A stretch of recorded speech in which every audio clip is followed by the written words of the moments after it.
Hello, good afternoon, and you're watching Market Fatafat on ET now with me, Vinny Motiwala, along with me, Cheryl D'Souza as well. Cheryl, a very good afternoon to you.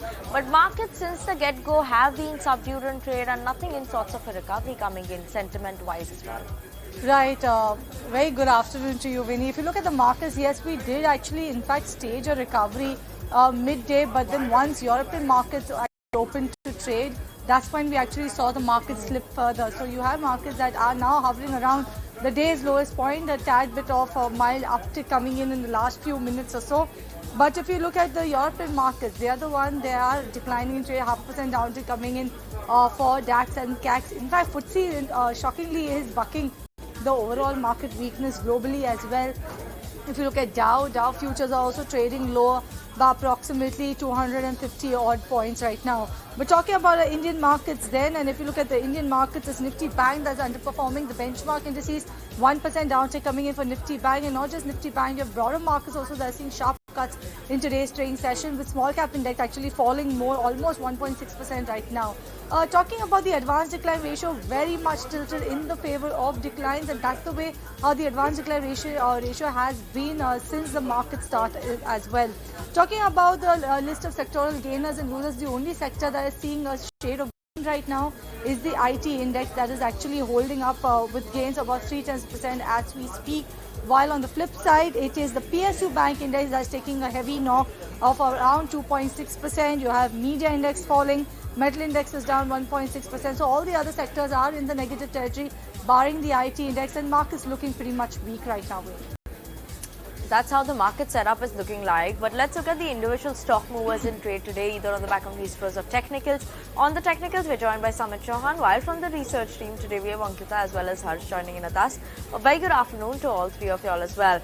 I'll talk about the first stock that is in focus today, and MCX. That's the stock that is in focus after it's gotten an approval from SEBI for the technical panel to shift to the new platform. Now, SEBI has recommended that MCX may go live for the new commodity derivative platform, and MCX is to intimate SEBI regarding the proposed date to go live as well.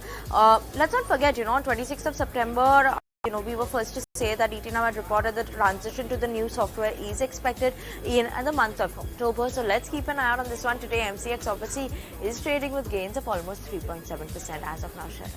Alright, that is MCX for you. Let's shift focus. Let's talk about JK Tyre, and that particular counter is declining in today's trading session. While JK Tyre actually falling in trade is the fact that it gave an interview to a wire agency, Informis, where they've said that the company is expecting consolidated revenue growth in FY24 to moderate slightly due to a higher base in the comparable year. They are saying that in FY23, the company had witnessed a full 12 months of normal business after pandemic, and the demand was strong on both the commercial vehicle as well as the passenger vehicle side. But if you look at this year, they are saying that this financial year's revenue growth will likely to be purely driven by the improvement in volumes, unlike the previous year. So that's the difference between both the last as well as this year. Also, they said that last year it was a combination of price increase and volumes that led the growth, and this year that's not going to be the case. So yes, they are expecting their consolidated sales growth for FY24 to be moderating when you compare it on a year-on-year basis. And post this sort of a commentary coming in from the management, you can see the stock actually declining into a 5% downtick now for JK Tyre. Let's move on to the next stock, and that is Canara Bank. Summit today, yes, Nifty PSU Bank is among the top sectoral losers. But Canara Bank, what are the charts now indicating for this one? What is it that you are keeping an eye out on in terms of a target here? See, Vinny, the entire PSU banking basket, had performed very well in last 1.5 months. It seems that the stock has slipped into a consolidation mode, and today with the broader market weakness, this stock is now challenging its important moving average, which is 20-day exponential moving average, placed around 367, 338, where it is placed currently. So we would be keeping a close eye on this counter, and if it slides below 365 on a closing basis, we could see this profit booking getting extended in coming days. The next levels to watch out for would be around 360, 355. So overall, the chart looks slightly weak. Once it slides below 365, next levels would be around 360, 355. Alright, moving on. Ankita, let's talk about Nika. Why is this particular stock in focus today? Cheryl, Nika is in focus today on the back of two brokerage notes that came out for Nika by Morgan Stanley and by Nomura. But first up is Morgan Stanley. They're maintaining an overweight on the counter with a target price of 173 rupees. Now, they believe that the share will rise relative to the country's index over the next 45 days. They also believe that, the quarter two updates are likely to allay investor concerns that they have been having on the lower fashion segment growth. Also, the fashion vertical's NSV growth accelerated to low 30s on a year-on-year basis despite demand trends. So that's the note coming in from Morgan Stanley, and we can see the movement on the stock. It is down almost 1.5% in trade right now. Also note by Nomura that says that is maintaining a neutral on Nika with a target price of 163 rupees per share. They feel that according to the quarter two update, the BPC is on track and the fashion is likely to see a rebound, the fashion vertical.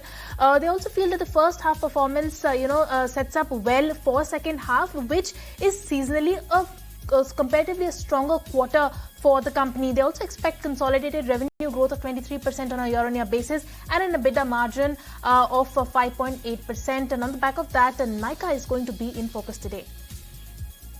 Let's move on and talk about Purvankara, Harsh. And this one is down in trade, almost 3% decline. What is the reason for this, Harsh? Well, yes, so Purvankara has disclosed to exchanges on Friday that the Income Tax Department has carried out a search on their premises, on their office premises. Of course, the company is cooperating with the income tax officials, and all concerned employees and staff are extending their full cooperation. But of course, that's largely negative when it comes to how the markets perceive Purvankara, and you can see that the stock is down, a knock of around 2.5% odd on the stock.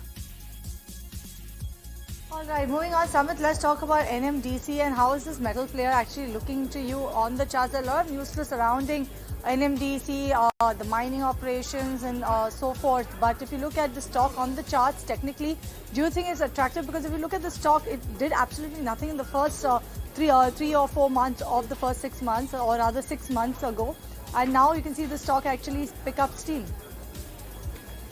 See, Cheryl, whenever we have geopolitical uncertainty, all these metal players tend to show some sort of weakness, and this is clearly visible in most of the middle counters. NMDC is the one stock that has been clearly outperforming the entire basket of late. So it has stuck in a range wherein the stock is now challenging its low range, which is around 140, 141, and it coincides with important key moving averages as well. So overall, the stock is in a range, but you never know if weakness persists, and if the stock slides below 140, we could see a short-term correction in this counter, and then probably this stock can head towards 135, 132 kind of zone, wherein we could see some buying interest coming in. So as of now, it is clearly on our watch list, and once the stock slides below 140, the weakness is likely to extend. Okay, keep an eye out on those levels over there for NMDC. But let's move on, talk about Titan. This one is in focus on the back of its Q2 operational update that came in. And when you look at it, the revenues have seen a good growth of 20% on a year-on-year basis. And this is despite the base of 22% that was there last year as well. So that is one factor that one should keep an eye out on. The total stores that they've added are at 81 added during this period. Jewelry business division has seen a growth of 19%. Watches wearable 32%. Eye care division also witnessed a growth of 12% as well. When you compare it to its peers like Kalyan Jewellers, which came out with its Q2 update, there that Kalyan Jewellers had actually seen a 32% growth. So that is on a comparison basis. When you look at it, yes, Titan's growth versus Kalyan has been a bit lower. But Morgan Stanley is maintaining the equal weight rating on Titan, given a target price of 3,190 rupees per share. And they said that Q2 undoubtedly is a strong quarter, and this is despite the Adhik Maas coming in and there are less festive seasons coming in here. Despite that, a 20% growth is decent for Titan, though as of now, when you look at Titan stock, it's down almost 1% in trade. All right, let's shift focus. Let's talk about the OMCs, because OMCs are near 5-month low levels in today's trading session. Be BPCL, HPCL, IOC, all of them taking a knock in today's trading session. You have Moody's that has come out with a report on these OMCs, where they're saying that the international crude oil price, the spike in those in the crude oil prices will actually weaken the profitability of the major OMCs, and also will hit the sentiment for the companies. As per the report, we all seen also the crude oil prices actually spike, and especially the spike also got accelerated on back of what is happening in West Asia. What Moody's is saying that the OMC's marketing margins have weakened significantly from the high levels in the June quarter, and the marketing margins on diesels have actually turned negative since August, while the margins on petrol have narrowed considerably over the same period as the international prices have increased. They're also saying that the companies are likely to see operating losses in the second half of the current financial year if the crude prices continue to rise and in fact go around the $100 per barrel mark. But the exceptionally strong April to June earnings are expected to keep their full year earnings strong, but definitely flagged off the rise in oil prices are not good coming in for OMCs. But in fact, talking about OMCs and talking about the crude oil prices, earlier on in the day, you had oil minister actually flag off what is happening in the crude oil prices and whether it's sustainable and how will India react to that. Listen to it. India will handle it with maturity. I mean, the Indian statement, the Honorable Prime Minister's statement is very clear. I'm not going to go into the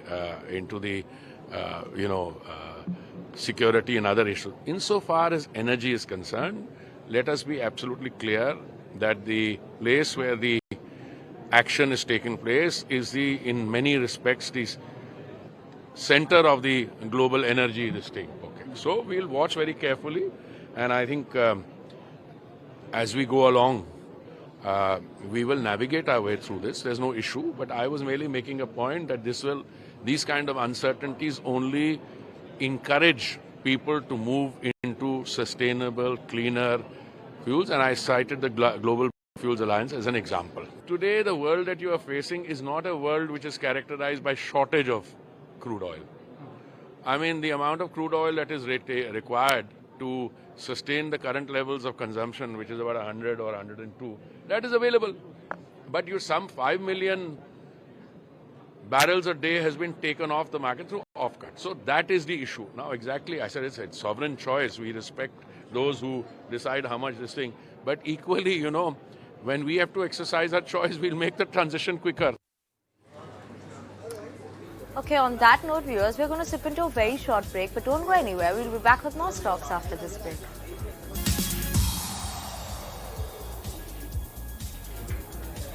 Welcome back, and you're watching Market Fatafat on ET. Now, keeping it going with all the stocks that are in focus, and Ankita, Bank of Baroda is the stock that you've picked out for us today. Is this in focus on the back of a brokerage note? That's correct, Vinny. It is coming on the back of a brokerage note by Morgan Stanley, and Morgan Stanley is maintaining an overweight on the counter with a target price of 235 rupees per share. Now, they're saying that the quarter two, the initial update has seen a heavy loan growth for the bank also, but they feel that the domestic term deposit growth has moderated slightly, and on the back of that, we can see a downtick of almost 1.5% coming in on the stock there. All right, moving on, Harsh, let's talk about Som Distilleries, and why is this one in focus today? Well, Cheryl, Som Distilleries had a QIP which they have now cancelled. What they're suggesting is that the company has received lesser amounts of bids towards its proposed issue, and the company is going to evaluate the viability of a funds raise at a suitable time. So they're going to push this forward possibly. Of course, the promoter shareholding has risen from the 24.5% in December of 21 to around 34.5% at the end of Q1 FY24. That indicates, of course, some bit of confidence, and they've earlier come in and spoken about their QIP on it now as well. But currently, at least as things stand, the QIP has been cancelled. The stock, which was down nearly 4+% in early trade, currently down just 0.5% in trade. Okay, let's move on to the next one. And Sameet, you have picked out Hero Moto for us. On the charts, what is Hero Moto now indicating? See, the entire auto space has done well. So two-wheeler space, along with Bajaj Auto, TVS Motors had also done well. But this has been lagging a bit. Overall, if you see, stock is in a consolidation mode, wherein on the higher side, if you see 3200 has been acting as a strong resistance, and now it is challenging its lower end. We can see multiple supports converging around 2900, 2920. So it would be important for this particular counter to hold this support in order to maintain its overall strength. But once the stock slides below 2920, 2900, we could see a decent correction towards 200-day simple moving average, which is placed around 2000. So overall, the stock is in a consolidation range, but once it slides below 2900, we could see a breakdown happening. Let's move on and talk about KPI Green today. Why is that one in focus? Because a couple of news flows that have come in. One, the board said that they will be meeting on 11th of October to be considering a fundraising plan. And other than that, there's an announcement that has come in that KPI Green has actually received a new order aggregating 4.2 megawatt of executing solar power projects for under captive project producer segment of the company. So on the back of these two news flows, fundraising plan as well as one of the auto wins, their stock is in focus today, trading with gains of almost 2% as of now. Alright, let's put the spotlight then on Adani Ports. Flashes on the bottom of your screen. Remember that Adani Ports actually operates the Haifa ports in Israel along with an Israeli company, and now the company has given a clarification or an update on that particular front, where they're saying that they're closely monitoring the action on ground, which is concentrated in the southern Israel, whereas Haifa port is situated in the north side. They're saying that they remain fully alert and are prepared with the business continuity plan that will enable the company to respond effectively to any eventuality. But Adani Ports is also saying that overall contribution of Haifa in Adani Ports' numbers is relatively small at about 3% of the total cargo volume. They're also saying they've taken measures to ensure the safety of their employees, and all of them for now are safe.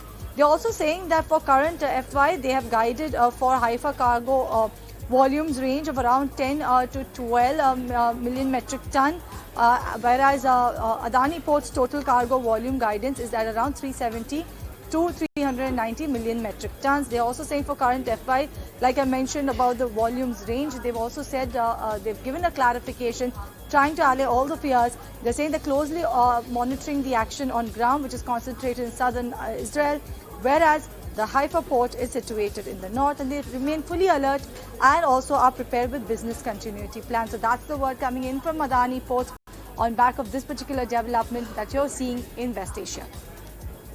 Okay, and Sameet, you two have picked out Adani Ports then, and what are the charts now indicating for this one?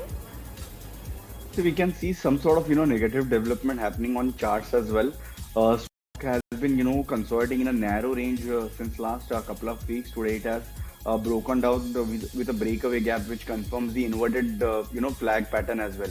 So from here on, once the stock slides below 779, which seems likely, the stock can correct up to 750, 730 kind of zone as well. So overall, we can see some weakness in this counter, and the stock is clearly is likely to see some sort of weakness in coming days. All right, so that's a view coming in from Sameet on Adani Ports. But Ankita, coming to you, TCS, and this particular stock is in focus a lot. Very busy week, rather week for TCS, isn't it? That's correct, Cheryl. A busy week for TCS indeed. 11th of October is when the results come out. But for now, JP Morgan has come out with a note on TCS, and they're maintaining an underweight on the counter with a target price of 2,900 rupees. Now, they're commenting on the buyback. They're saying that TCS is likely to take the tender offer route this time, and they also believe that the buyback amount is likely to be somewhere around 18,000 crores. They believe that this buyback could support the stock in the run up to it, and of course they feel that since the tender offer buyback typically takes up to 3 to 3.5 months to be completed, it could really support the stock thereafter. Also, they remain underweight because they see no incremental improvement in the discretionary demand and a very uncertain macro environment. And on the back of that, they are maintaining an underweight. But for now, TCS is actually seeing an uptick of 1% in trade. Sameet, you two have picked out TCS, and what are the charts indicating for TCS before its earnings now? So this stock is clearly bucking the trend, and we expect it to continue in coming days. Well, it will act as a defensive player as well. So with a short-term view, we have a target of 37.20, but if you have to take slightly broader view, will not be surprised to see this stock even surpassing the 3800 mark. So any dip in the near term would be a good buying opportunity, and the stock seems to have formed strong base around 3500, 3550. All right, Harsh, let's talk about railway stocks then, and why is the entire pack in focus today? Well, yes, so of course there's the entire geopolitical environment in the Middle East, which has become complicated by the attacks that have happened over the weekend. And of course, now that is escalating into a full-fledged war. We did know that there was a lot of scope with regard to the India, Middle East, Europe corridor and all the infra that was being built around it. And this, of course, this entire situation geopolitically has put into question this particular project even going forward, and for how long is that project really going to get pushed is going to really be in focus and is going to be looked at by market. But at least at the moment you're seeing some of the stocks being affected by this particular piece which is playing out, and RVNL, IRFC and IRCON are three of those counters, and really taking a battering in trade today, all those three. Okay, that's the reaction coming in on the stocks. But Maruf Raza, consultant and strategic affairs expert, says that instability in Middle East always has an impact on oil prices and geopolitics. But he adds that the geopolitical situation, despite the Israel conflict, is still under control. Listen in. The conflict that is now evolving in the Middle East could suck in other pairs, which would then also have an impact on the general look at stability in the Middle East. So as far as the financial markets are concerned, yes, instability in the Middle East always has an impact on oil prices and geopolitics. But the geopolitical situation is still, despite the conflict raging in Israel, is still under control. It depends on what the global powers do beyond condemnation of the attack on Israel and how it pans out onto the world markets and the pricing of oil. All right, yes, let's hear out now Vetri Subramanian, who is the Chief Investment Officer at UTI AMC, who is advising to buy IT sector on dips. He also likes other sectors, and which are they listening? This is an area with multiple companies, all globally competitive in their right. We certainly like that area. But my approach toward this would actually come back to something you said earlier. I'd wait for those dips, because these stocks having coming to up to 52-week highs is actually, to my mind, not making it to be a particularly attractive entry opportunity. My sense is that the macro commentary out of the US will continue to remain slightly challenged, particularly because our companies have a big exposure to the banking and financial services sector. And, if bad news comes along, I'll be happy if the stocks dip to go in and buy them. So long term, these are a brilliant set of companies, but, I'd like to have valuation comfort before I get into them. So large banks have been disappointing, but I do think the top 5 or 6 lending institutions in this country, their incremental market share is now close to almost 2/3 of incremental deposits and loans. And I think that's the place I would be very happy to back.